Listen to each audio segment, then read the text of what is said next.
Making sense of what? The essential guide.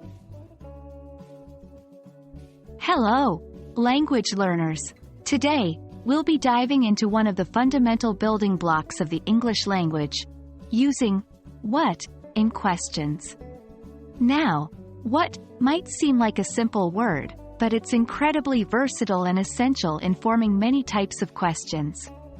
The right usage of what can elevate your English language skills significantly. What is one of the interrogative determiners in English that we use to ask about specific information. It is a powerful word that helps us to inquire about things, actions, ideas, and more. Generally, we use what to ask about an unknown item within a known category. In other words, when we use what, we are usually asking about something we know exists, but we don't know exactly what it is. For example, what is your name? What time is it? What did you eat for breakfast? In each of these examples, the speaker knows that the other person has a name, there is a current time, and that the other person likely ate something for breakfast, but the speaker doesn't know the specifics. That's where what comes in.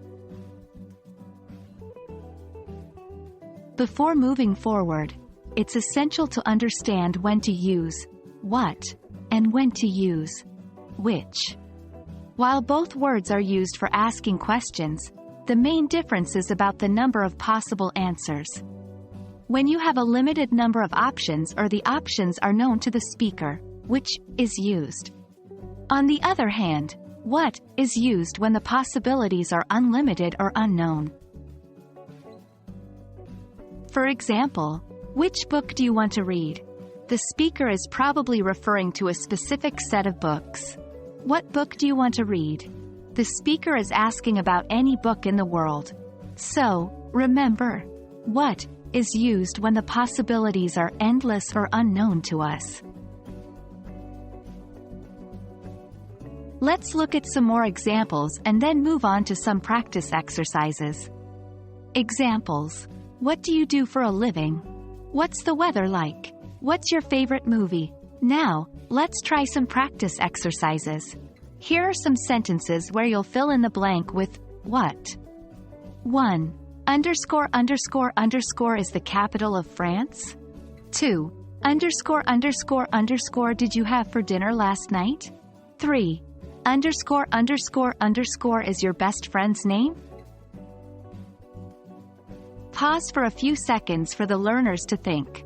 Answers. 1. What is the capital of France? 2. What did you have for dinner last night?